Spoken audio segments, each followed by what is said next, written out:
कल्पना कीजिए, एक ऐसा प्राणी जिसकी सांस में विष है, जिसका स्पर्श मृत्यु है, जिसकी आंखों में ब्रह्मांड की गहराई छिपी है, और फिर सोचिए, उसे स्वयं महादेव ने अपने गले में धारण किया।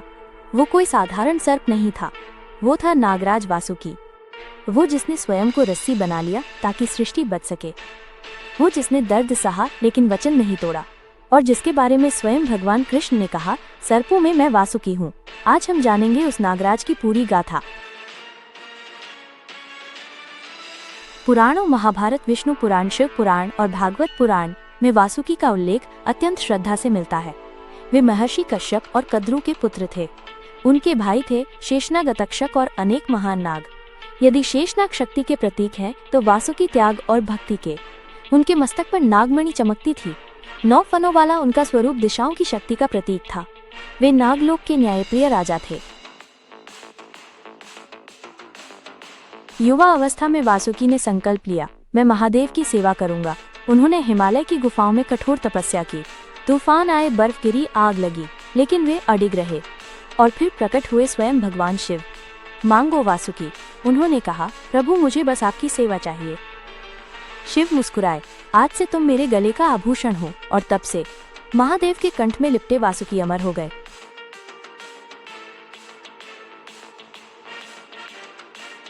देवताओं को श्राप मिला, असुरों ने स्वर्ग पर अधिकार कर लिया। भगवान विष्णु ने कहा, क्षीर सागर का मंथन करो। मथानी बना मंदाराचल पर्वत, लेकिन रस्सी। ब्रह्मा बोले, वासुकी। वासुकी जानते थे उनका शरीर छिलेगा, विष निकलेगा, दर्द असहनीय होगा। फिर भी बोले, मैं तैयार हूँ। देव और असुर खींचने लगे। उनके मुंह से अग्नि और धुआं निकला। असुर जलने लगे। फिर निकला हलाहल, कालकूट विष। सृष्टि संकट में थी। तब शिव ने विष पिया। माता पार्वती ने उनका कंठ थाम लिया और वे बने नीलकंठ।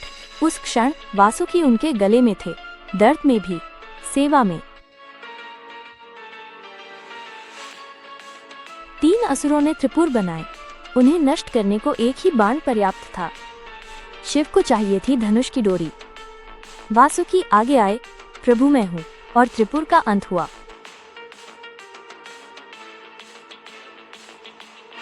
कद्रु ने अपने ही पुत्रों को श्राप दिया, तुम अग्नि में जलोगे।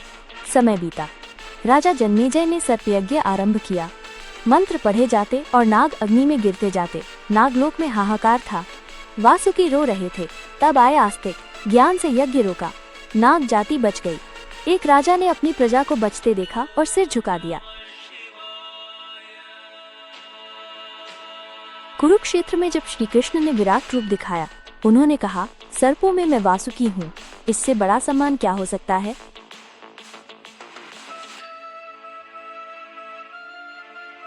वासुकी सिर्फ एक सर्प नहीं थे। वे त्याग हैं, वे भक्ति हैं, वे धर्म हैं, वे सिखाते हैं। सच्चा राजा वो है जो प्रजा के लिए जले। सच्ची भक्ति वो है जो मांगे नहीं दे। जय नागराज वासुकी। अगर आपको ये डॉक्यूमेंट्री तथ्यपूर्ण लगी हो, वीडियो को लाइक करें और कमेंट में अपनी राय लिखें, और चैनल को सब्सक्राइब करना न भूलें।